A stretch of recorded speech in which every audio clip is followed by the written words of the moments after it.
Marcus Chen stood in the engine room of the Liberty, surrounded by alien technology that wanted to kill him. The beautiful curved walls hid dozens of death traps, each one designed to look like normal equipment failure. He had found 17 different ways the ship could murder its crew. "Show me the cooling system again," Marcus said to his team.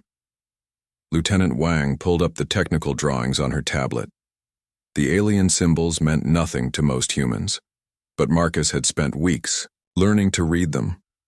"The primary coolant line runs through here," Wang pointed to a section of the diagram.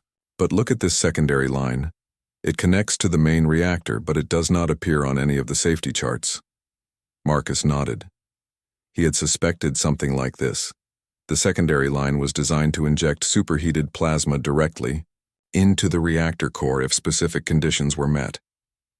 The aliens had built a hidden trigger that would cause an explosion, but only after the ship had been in service for several months. "They wanted us to trust the ships first," Marcus explained to his team. "A few early failures would look suspicious, but if the ships worked well for months, then started failing, we would think it was normal wear and tear." Sarah Kim joined them in the engine room. Her face was grim as she carried a tablet full of intercepted alien communications. She had been working with human intelligence services to crack alien encryption, and what she found was making everyone angry. "I have more bad news," Sarah announced. "The Galactic Council is already making plans for our colonies. They have maps showing how they will divide our worlds between different alien species." Marcus felt his jaw clench.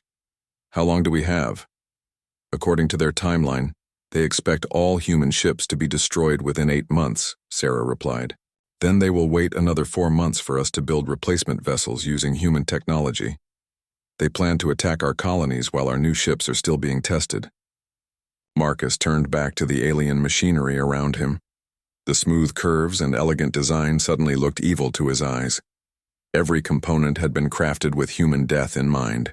The aliens had put genuine effort into making these ships look like gifts while ensuring they would become graves. "We are not going to let that happen," Marcus declared. "We are going to fix these death traps, and then we are going to use them to teach the Galactic Council a lesson about underestimating humans." The work began immediately. Marcus divided his engineering teams into groups, each focused on different types of sabotage. They found hidden explosive charges in the hull plating, designed to detonate during combat. They discovered software viruses that would disable life support systems at random intervals.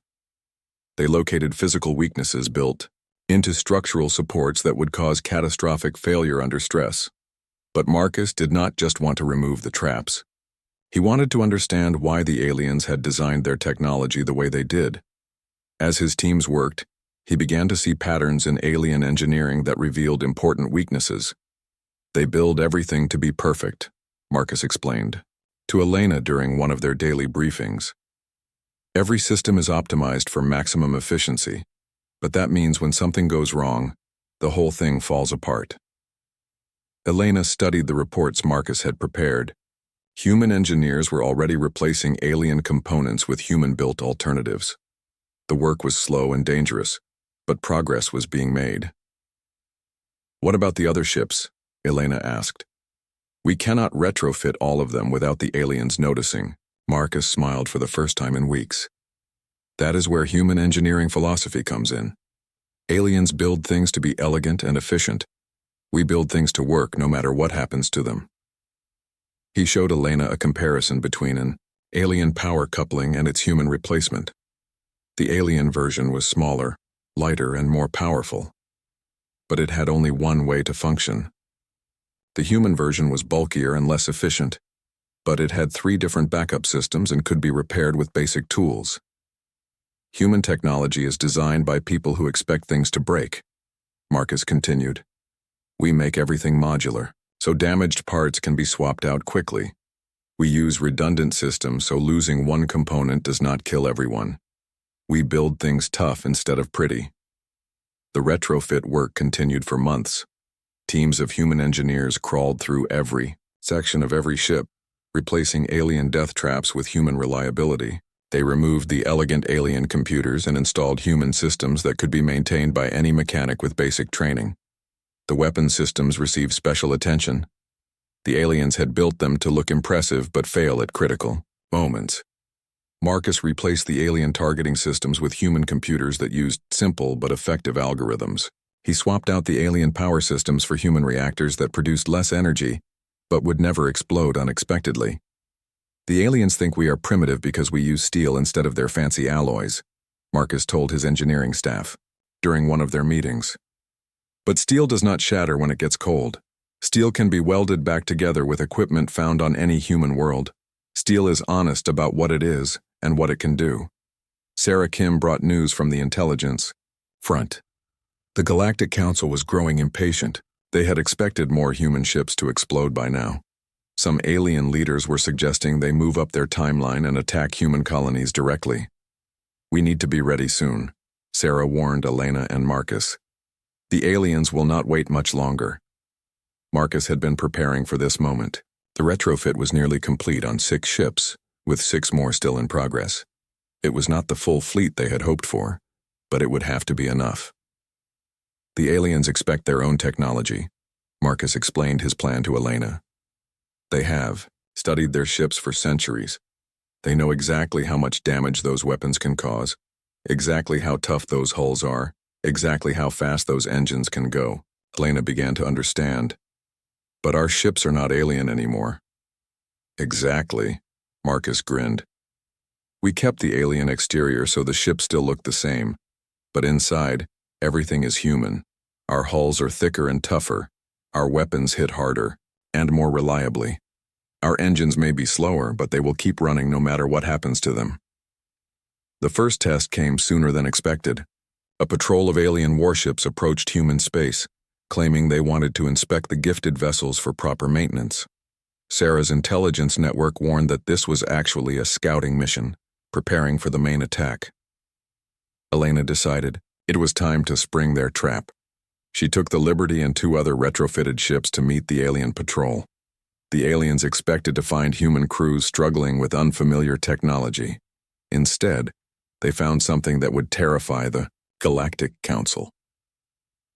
As the alien ships approached, Elena could see the surprise on their faces through the communication screens. The human ships were moving differently, responding faster than alien technology should allow. The weapons were charged and ready, something that should have been impossible with the sabotaged power systems. Unknown alien vessels, Elena broadcast, on an open channel. You are approaching human space without permission. State your business or leave immediately. The alien commander looked confused. His ship should have been able to easily overpower any human vessel, especially ships built with sabotaged alien technology. But something was wrong. The humans sounded confident, almost eager for a fight. We are here to inspect the ships we gave you, the alien replied carefully. We want to make sure you are maintaining them properly. Elena smiled coldly. We have been maintaining them very well. In fact, we have made some improvements. Would you like a demonstration? Marcus had prepared for this moment. At his signal, the Liberty fired a single shot from its main cannon. The blast struck the alien ship's shields and punched straight through. The aliens had never seen their own weapons perform so effectively. The alien commander's face went white with shock. Those weapons should have been operating at only 60% power. The targeting system should have been unreliable. The ship's power core should have been on the verge of failure.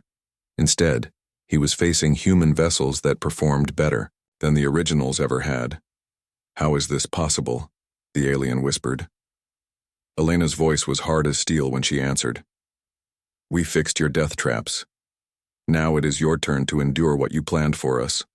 Captain Elena Rodriguez stared at the massive alien ships floating in space before her. The vessels were beautiful in a way that made her feel small. Their hulls curved like living things, covered in strange patterns that seemed to shift when she looked at them. The metal was silver-white and smooth, nothing like the rough steel of human ships. Are you sure about this? Asked Marcus Chen, her chief engineer. He stood beside her on the bridge of the UES Defiance, their own small exploration ship. Marcus looked worried as he studied the alien vessels through the viewing screen. The Galactic Council says these ships are gifts, Elena replied. She held the official message in her hands. The words were translated into English, but they still felt strange. They want to help humanity defend our new colonies. Sarah Kim walked up to them. She was their intelligence officer, a woman who noticed things others missed. The aliens call these ships outdated. They say the technology is old but still works fine. Elena nodded. The Galactic Council had been clear about that. These ships were leftovers from their recent war with the Kethvar. The Council had won that war, and now they had too many ships. Rather than destroy them, they wanted to give them to newer species like humanity. It seems too good to be true, Marcus said. He was always careful about new technology. As an engineer, he knew that free gifts often came with hidden costs. Maybe they really want to help us, Elena said. But even she felt doubt creeping into her voice. The first human crew had already boarded the lead ship, the one they now called Liberty. Captain James Foster was an experienced officer, someone Elena trusted completely. His voice came through the radio, excited and amazed. Elena, you need to see this, Foster said. These ships are incredible. The power systems are beyond anything we have. The weapons could protect a whole planet. Over the next few days, more human crews boarded the alien ships. Engineers studied the systems while pilots learned the controls. Everything seemed to work perfectly. The ships were fast, powerful, and equipped with technology that made human vessels look like toys. Elena felt proud as she watched her people work. Humanity had come so far in just 50 years since first contact with aliens. Now they had their own fleet of advanced starships. They could protect their colonies and explore deeper into space. The launch ceremony was held on Luna Station, orbiting Earth. Representatives from 12 human colonies attended. Admiral Patricia Wells gave a speech about humanity's bright future among the stars. Children watched in wonder as the alien ships prepared for their first official mission. Elena commanded the flagship Liberty with Foster as her second officer. Marcus led the engineering teams across all 12 ships. Sarah coordinated intelligence gathering and communications. Each ship had a crew of 200 humans, all eager to prove themselves worthy of such advanced technology. Their first mission was simple. They would patrol the borders of human space, showing the flag and protecting trade routes. It was meant to be a peaceful deployment, a chance to learn their new ships without facing real danger. The problem started on day 3. Lieutenant David Park was monitoring the power systems on the ship called Courage when alarms began screaming. The main reactor was overheating, but all the safety systems showed green. Park ran diagnostics while the temperature climbed higher and higher. The cooling system is failing, Park reported to his captain, but I cannot find the problem. Everything looks normal. Captain Lisa Martinez ordered her crew to abandon ship. They barely escaped before Courage exploded in a ball of white fire. 200 humans died in seconds, their bodies lost in the vacuum of space. Elena stared at the wreckage in shock. How could such advanced technology fail so completely? The explosion had been so sudden, so total. There was nothing left to study, nothing to learn from. It must have been an accident, Admiral Wells said during the emergency briefing. These ships are old. Sometimes old technology fails without warning. But Marcus Chen was not convinced. He had studied the wreckage patterns, analyzed every piece of data from Courage's final moments. Something was wrong with the design, something hidden beneath the beautiful alien metal. 2 days later, it happened again. The ship called Defiant was conducting routine patrol when its navigation system malfunctioned. Instead of following its planned course, the ship flew straight into an asteroid field. The crew tried to regain control, but the engines would not respond. They crashed into a massive rock, killing everyone aboard. Elena felt sick as she read the reports. Another 200 humans were dead. Families would get letters saying their loved ones had died serving humanity among the stars. But Elena was beginning to suspect that humanity was being murdered. Sarah Kim worked day and night, studying every detail of both disasters. She was good at finding patterns, at seeing connections others missed. What she found made her blood run cold. The failures are not random, Sarah told Elena privately. They met in Elena's quarters, away from listening devices. Someone designed these ships to kill us. Elena wanted to argue, but the evidence was becoming clear. The cooling systems had backup safety measures that would trigger automatically. Those backups had been disabled, but so carefully that human engineers would never notice. The navigation systems had hidden programming that could take control at specific moments. The Galactic Council gave us death traps, Elena whispered. The words felt like poison in her mouth. Sarah nodded grimly. They expect us to die quietly, in space. When all our ships are gone, they will come to our colonies with sad faces. They will say humans were too primitive for advanced technology.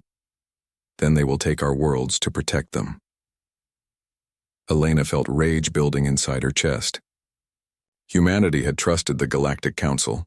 They had believed in friendship between species, in cooperation and mutual respect. Instead, they had been handed weapons aimed at their own hearts. How many people know? Elena asked. Just us and Marcus, Sarah replied. I told him what I found. He is studying the other ships now, looking for more traps. Elena made her decision. They would not let the aliens succeed. Humanity would not die quietly in the cold of space. If the Galactic Council wanted them gone, they would have to work much harder for it. Send a coded message to all ship captains, Elena ordered. Tell them to report equipment failures immediately. Every minor problem, every small glitch. We need to map every trap they built into these ships. Sarah smiled for the first time in days. What about the Admiral? She still thinks these are accidents. Elena looked out at the stars, thinking of the dead crews floating in space, thinking of human children who would grow up without parents because aliens had decided humanity was inconvenient. We will tell her when we are ready, Elena said. First, we learn everything about these death traps. Then we turn them into something the aliens will regret giving us. The war had not begun yet, but Elena knew it was coming. The Galactic Council had made their first move by handing humanity poisoned gifts. Now it was time for humanity to make theirs. They would survive, and they would remember who had tried to kill them. In the distance, more human ships continued their patrols, unaware that death rode with them through the stars. But Elena was already planning how to save them all, and how to make their enemies pay the price for underestimating the human spirit. The alien patrol ships tried to run, but Elena was ready for them. The Liberty and her escorts moved to surround the fleeing vessels, cutting off their escape routes. The aliens had given humanity these ships, so they knew exactly how fast the engines should be. They were not prepared for human modifications. Alien vessels, you will stop and surrender, Elena commanded over the radio. We have questions about the gifts you gave us. The lead alien ship, a sleek destroyer called the Vengeful Star, suddenly opened fire. Bright energy beams lashed out at the Liberty, strikes that should have crippled any ship built with sabotaged alien technology.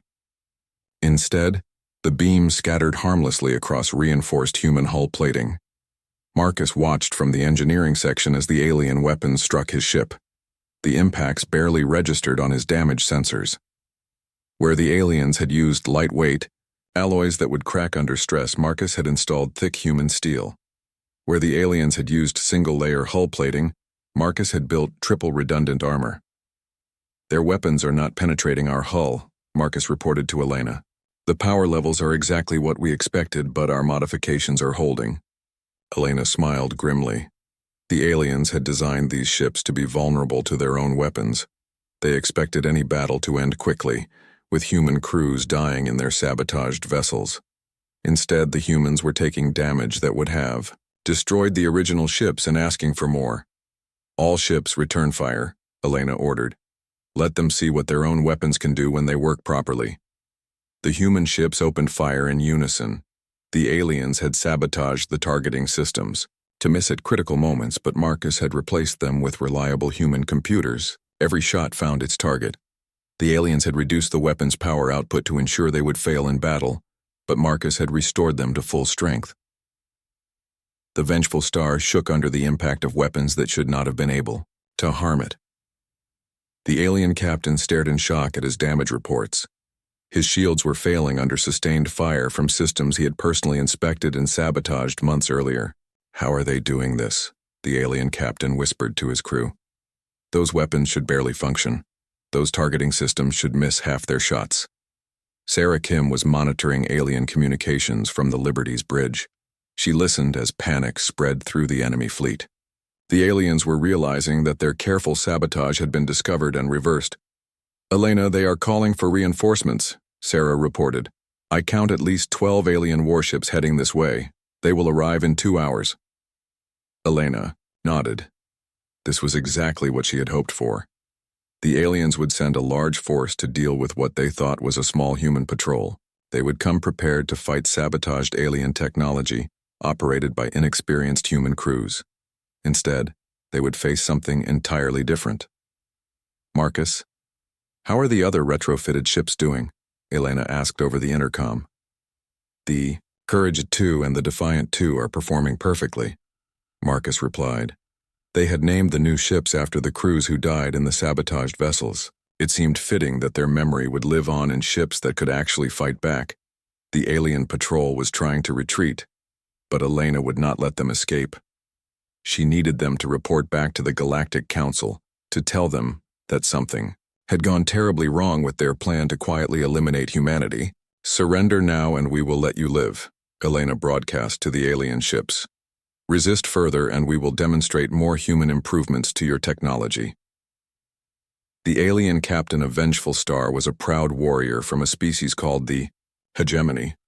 His people had conquered dozens of worlds and enslaved hundreds of species. The idea of surrendering to primitive humans was unthinkable. All ships ram them, the captain ordered. We die with honor rather than surrender to these animals. Elena sighed as she watched the alien ships turn toward her fleet.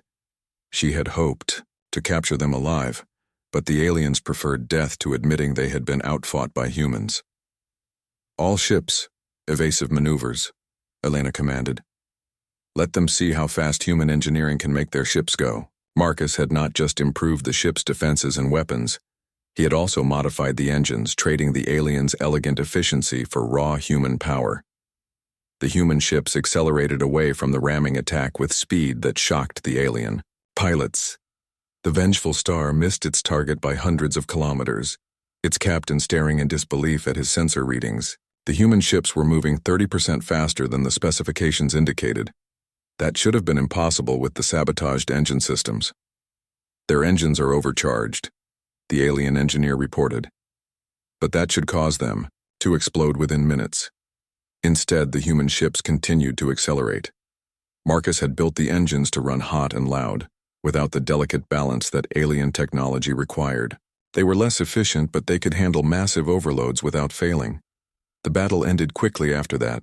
The alien ships, designed for elegant combat against known opponents, could not adapt to enemies who fought with modified versions of their own technology. One by one, they were disabled by weapons fire and captured by human boarding parties. Elena stood on the bridge of the Vengeful Star an hour later, looking down at the alien captain who had tried to ram her ship. The creature was tall and thin, with silver skin and large black eyes. It wore elaborate armor covered in symbols of rank and honor. Your people gave us death traps, Elena said simply. You expected us to die quietly so you could take our worlds without a fight. The alien captain glared at her with hatred. Humans are a plague upon the galaxy. You spread like a disease, consuming everything you touch. The council was right. To eliminate you. Elena felt anger burning in her chest, but she kept her voice calm. Your council made a mistake. They thought we would be easy victims. Instead, they gave us weapons and taught us that we cannot trust anyone else to protect us. Sarah Kim approached with a data tablet full of alien communications she had intercepted. Elena, the reinforcements are almost here. 12 heavy cruisers and a battleship. They are expecting to find wreckage and dead humans. Elena smiled coldly. She had been hoping for something like this. The aliens were sending a significant force, probably including some of their most experienced commanders. They would arrive expecting an easy cleanup operation, and instead find human ships that fought back. How many of our ships are ready for battle? Elena asked Marcus. 6 ships are fully retrofitted and combat ready, Marcus replied. The others are still being modified, but they could fight if necessary. Elena made her decision. 6 against 13 was not good odds by any standard. But humans had never been ones to back down from a challenge, and she had advantages the aliens did not know about. All ships prepare for battle, Elena announced over the fleet communication system. The aliens are sending reinforcements to finish what they started. We are going to show them what humans do to bullies. The alien fleet dropped out of hyperspace exactly where Sarah's intelligence had predicted. 13 massive warships, each one larger and more powerful than anything humanity had ever built. Their hulls gleamed with advanced armor and exotic weapon systems. They moved in perfect formation, like predators closing in on wounded prey. Admiral Kethtar commanded the alien fleet from his flagship, the Eternal Dominion. He was a veteran of countless battles against primitive species. In his experience, most newly contacted races would surrender after their first real defeat. The few who resisted usually died quickly when faced with superior technology and training. Begin scanning for human survivors, Admiral Kethtar ordered his crew. I want to know how many escaped before we finish them. But the scan results confused him. Instead of wreckage and fleeing human ships, his sensors showed 6 intact vessels holding position near the captured patrol ships. The humans were not running. They were waiting for a fight. Sir, the human ships are hailing us, his communications officer reported. Put them through, the Admiral ordered. He was curious to hear what the humans would say before they died. Elena's face appeared on his screen, and Admiral Kethtar was surprised by what he saw. The human looked confident, almost eager. There was no fear in her eyes, no desperation in her voice. Unknown alien fleet, Elena said formally. You have entered human space without permission and with obvious hostile intent. You will leave immediately or face the consequences. Admiral Kethtar laughed, a sound like breaking glass. Foolish human, you face 13 warships with only 6 of your own. Surrender now and we will make your deaths quick. Elena's smile was sharp as a knife. We appreciate the offer, but we have a better idea. You surrender to us, and we will make sure some of you survive to warn the Galactic Council what happens when they try to murder humans. The Admiral cut the communication in disgust. Humans were clearly too stupid to recognize their own doom. He would have to teach them the hard way. All ships attack formation, Admiral Kethtar commanded. Destroy the human vessels quickly. We have a schedule to maintain. The alien fleet opened fire with weapons that could crack planets. Energy beams and missile salvos that had destroyed entire space stations launched toward the 6 human ships. Elena watched the incoming fire on her tactical display and felt a cold satisfaction. The aliens were about to learn that the alien weapons struck the human ships with the power of dying stars. Energy beams that had vaporized entire fleets crashed against human hulls. Missiles that could destroy cities exploded in brilliant flashes of destruction. Admiral Kethtar watched his tactical display with satisfaction, expecting to see 6 human ships dissolving into debris. Instead, his sensors showed 6 ships still flying, still fighting, still very much alive. Report, Admiral Kethtar demanded from his weapons officer. Sir, all shots hit their targets, the confused alien replied. But the human ships are showing minimal damage. Their hulls should have been vaporized by those impacts, on the Liberties. Bridge. Elena felt the deck shake under her feet as alien weapons pounded her ship. Warning lights flashed and damage reports scrolled across her screens. But Marcus's modifications were holding. Where alien engineers had built elegant but fragile hull plating, Marcus had installed thick human steel layered with ceramic armor. Where alien designers had used single-point failure systems, Marcus had built redundant backups for every critical component. Damage report, Elena called out. Hull integrity at 87%, Marcus replied from engineering. All systems, functional. The enemy weapons are powerful, but they are designed to fight ships built with the same technology. Our modifications are absorbing most of the impact. Elena smiled grimly. The aliens had spent centuries perfecting weapons to destroy their own ships. They had never considered what would happen if someone took their technology and made it stronger, tougher, more reliable. All ships return fire, Elena commanded. Show them what their own weapons can do when they are not sabotaged. The human fleet opened fire in unison. Marcus had not just repaired the alien weapon systems, He had improved them. Where alien engineers had built in failure points to ensure the weapons would malfunction in battle, Marcus had replaced them with solid human components. Where alien designers had limited power output to prevent overheating, Marcus had installed better cooling systems that allowed full power operation. The lead alien cruiser, the Pride of Hegemony, took a direct hit from the Liberty's main cannon. The shot punched through its shields and carved a deep wound in its hull. Admiral Kethtar stared at his damage reports in shock. Those weapons should not have been capable of such destruction. How is this possible? Admiral Kethtar whispered to his tactical officer. Our intelligence report said the human ships were operating with sabotaged systems. Sir, the humans must have discovered and repaired the sabotage, the tactical officer replied nervously. But that should have been impossible. The sabotage was built into the fundamental design of every system. On the Liberty, Sarah Kim was monitoring alien communications across all frequencies. What she heard made her smile with cold satisfaction. The aliens were panicking. Their carefully planned ambush was turning into a nightmare. Elena, I am picking up distress calls from alien ships, Sarah reported. They are requesting immediate reinforcements from the Galactic Council. Elena nodded. This was exactly what she had hoped for. The aliens would call for help, and more ships would come. Each battle would teach humanity more about alien tactics and technology. Each victory would make the next fight easier. But the current battle was far from over. Admiral Kethtar was the experienced commander who had destroyed many primitive species. He quickly adapted his tactics to deal with unexpectedly tough opponents. All ships, focus fire on the lead human vessel, Admiral Kethtar ordered. Concentrate, all weapons on a single target.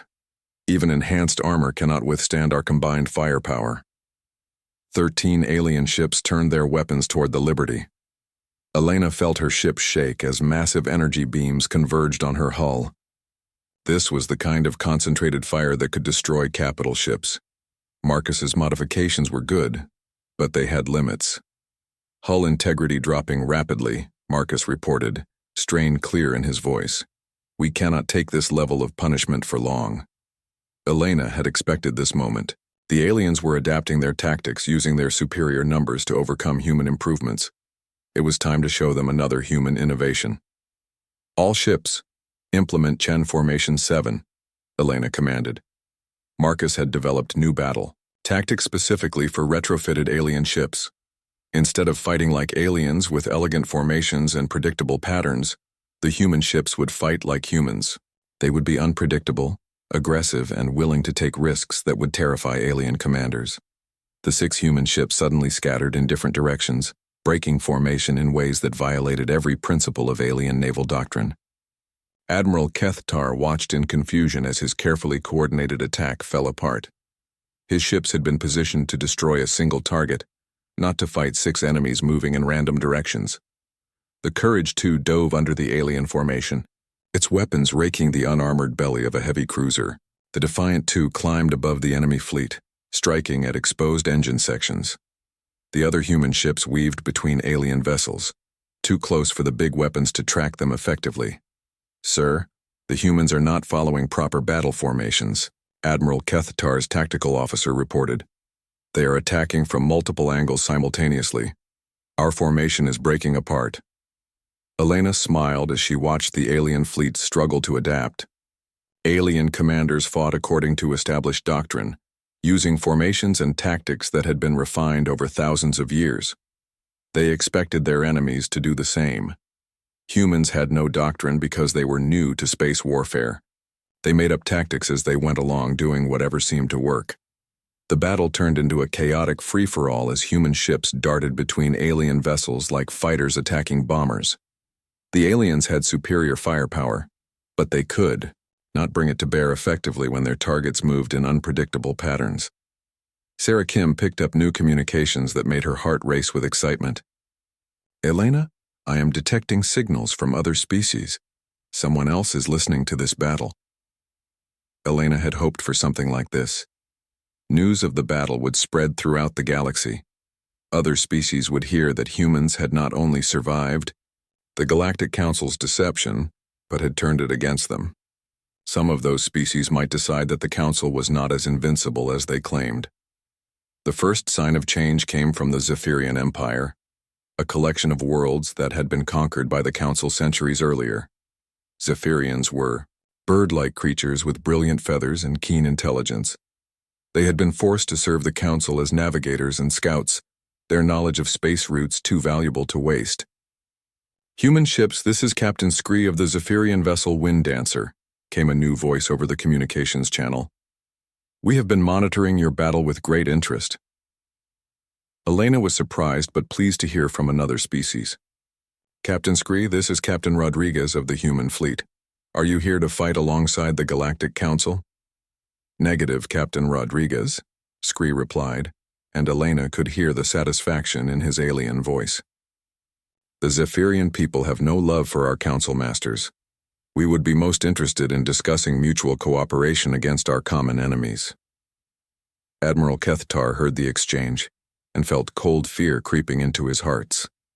If other species began to rebel against the Council, the consequences would be catastrophic. The entire galactic order was built on the assumption that the Council's member species were too powerful to challenge. "All ships, destroy the human fleet immediately," Admiral Kethtar commanded. "We cannot allow this rebellion to spread." But it was already too late. Another voice came over the communications channel, this one mechanical and cold. It was the Nexus, a collective of artificial intelligences that had been created by organic species and then abandoned when they became inconvenient. "Human Captain Rodriguez, this is Nexus Prime," the synthetic voice announced. "We have observed your tactical innovations with great interest. The Nexus Collective would like to propose an exchange of information." Elena grinned as she realized what was happening. The Galactic Council had spent centuries keeping different species isolated from each other, preventing them from forming alliances or sharing technology. But this battle was being broadcast across the galaxy, showing everyone that the Council could be challenged and defeated. "All interested parties, this is Captain Rodriguez," Elena announced on an open channel. "Any species that has suffered under the Galactic Council's rule is welcome to join us. Together, we can build a galaxy based on cooperation instead of domination."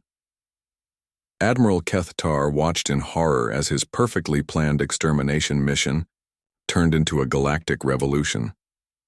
More ships were appearing on his sensors, vessels from a dozen different species that had been suppressed by the Council for generations. They were not coming to fight, not yet, but they were watching and learning. The battle was still raging around him, but Admiral Kethtar knew he had already lost something far more important than a single engagement. He had lost the fear that kept the galaxy under Council control. When news of this battle spread, every oppressed species would know that the Council could be defeated. The pride of hegemony shook under another barrage from human weapons. 6 months later, Elena stood on the bridge of her flagship, now called the Humanity's Vengeance. The ship barely resembled the alien vessel she had once commanded. Human engineers had stripped away the elegant curves and replaced them with angular armor plating. The beautiful silver hull was now painted matte black with white stars, the colors of human space. Around her, a fleet of 200 ships moved through hyperspace toward the Council's core worlds. Half were human vessels, modified, alien technology transformed into something far more dangerous than the originals. The other half belonged to the dozens of species that had joined the rebellion after hearing about humanity's victories. "Final approach to the Hegemony Prime System," reported Lieutenant Wang from the navigation station. She wore the uniform of the New Galactic Alliance, an organization that had grown from Elena's simple offer of cooperation against the Council. Elena studied the tactical display showing the system ahead. Hegemony Prime was one of the Council's most heavily defended worlds, protected by massive space stations and the largest fleet the aliens could assemble. It was also the last major stronghold preventing the Alliance from reaching the Council's homeworlds. "Sir, I am receiving a transmission from Admiral Kethtar," Sarah Kim announced. She now served as the Alliance's Chief Intelligence Coordinator, a position that gave her access to information from across the galaxy. Elena smiled grimly. Admiral Kethtar had been her opponent in that first major battle 6 months ago. He had escaped that day, But every battle since then had cost him ships and credibility. The proud alien admiral who had once commanded the respect of the galaxy was now fighting a desperate defensive war against enemies he had underestimated. Put him through, Sarah. Admiral Keithtar's image appeared on the main screen. He looked older now, his silver skin dulled with stress and his black eyes hollow with exhaustion. The elegant uniform he had once worn with pride was now stained and torn. Captain Rodriguez, Admiral Keithtar said, his voice tired but still proud. I have come to offer terms for the surrender of this system. Elena studied the alien commander. She had fought so many times. In other circumstances, she might have respected his dedication and courage, but she remembered the human crews who had died in sabotaged ships, and her expression remained cold. I'm listening, Admiral. The hegemony will withdraw from this system and recognize human independence. Admiral Keithtar continued. In return, you will allow our civilian population to evacuate peacefully. Elena considered the offer. The old Elena, the one who had believed in cooperation between species, might have accepted, but the past 6 months had taught her hard lessons about the nature of the Galactic Council and its member species. Counteroffer, Admiral, Elena replied. The hegemony will surrender unconditionally. Your leaders will stand trial for attempted genocide against humanity. Your military forces will be disbanded and your weapons technology will be shared with all Alliance members. Admiral Keithtar's face showed the pain of a proud warrior facing inevitable defeat. Captain, surely you understand that I cannot accept such terms. My people would rather die than submit to such humiliation. Then they will die, Elena said simply. Your people chose to hand us death traps instead of friendship. You chose to plan the extermination of our species. Now you will endure the consequences of those choices. Elena cut the transmission and turned to address her fleet commanders. They appeared on screens throughout the bridge, humans and aliens working together in a way the Galactic Council had never allowed. Captain Scree of the Zephyrians spoke first, his feathered crest raised in excitement. The Wind Dancer and her escort squadron are ready to assault the orbital platforms, Captain Rodriguez. Nexus Prime's mechanical voice came through the communication system. Artificial intelligence units have identified 17 weak points in the enemy defensive grid. We can coordinate simultaneous strikes for maximum effectiveness. Commander Threx of the Corvin Republic nodded his massive reptilian head. The heavy assault ships are prepared to breach the main defensive line. Our armor can withstand their weapons long enough to reach attack range. Elena felt a surge of pride as she looked at her diverse fleet.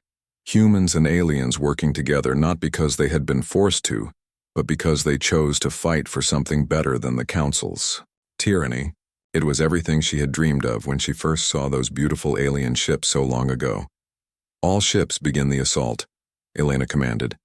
The battle for Hegemony Prime was the largest space engagement in galactic history.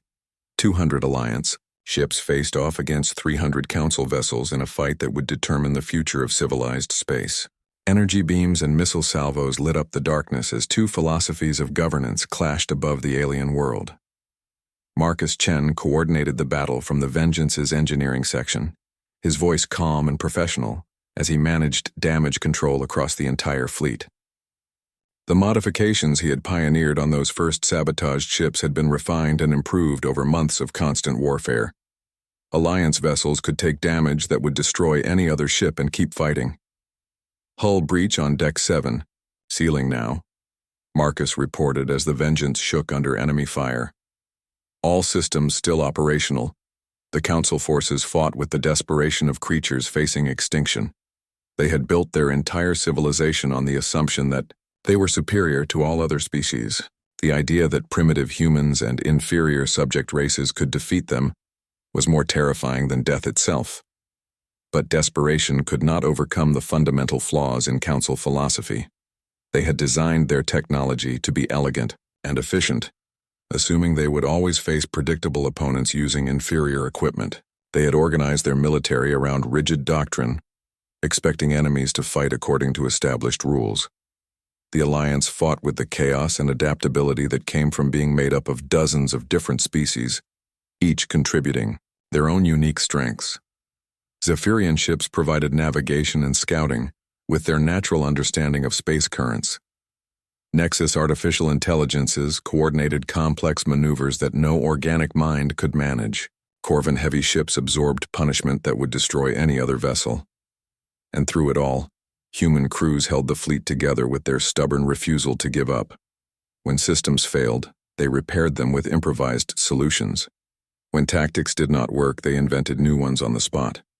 When ships were damaged beyond any reasonable hope of survival, they kept fighting anyway. The tide turned when Captain Scree led his Zephyrian squadron through the Council's defensive grid in a maneuver that alien doctrine said was impossible. Zephyrian ships were small and fast, designed for reconnaissance rather than combat. But Scree had learned human tactics, using his vessel's speed to strike at targets too small for the big guns to track effectively. Orbital Defense Platform 7 is destroyed, Scree reported with satisfaction in his voice. The path to the planet is clear. Elena watched as the Council's defensive line collapsed under coordinated strikes from Alliance forces. The elegant formations that had protected the galaxy for centuries were breaking apart as individual ship commanders panicked and abandoned their positions. All ships, final assault, Elena commanded. Take the planet. Admiral Kethtar made his last stand, in orbit around Hegemony Prime, his flagship surrounded by the wreckage of his fleet. The Eternal Dominion was a massive vessel, larger than anything humanity had ever built, armed with weapons that could sterilize planets. But size and power meant nothing when facing an enemy that refused to be intimidated. The Alliance fleet surrounded the alien battleship, hundreds of smaller vessels coordinating their attacks with precision that would have impressed the Council's own tacticians. They did not try to match the battleship's firepower. Instead, they overwhelmed its defenses with sheer numbers and unpredictable tactics. Elena opened a final communication to Admiral Kethtar as his ship died around him.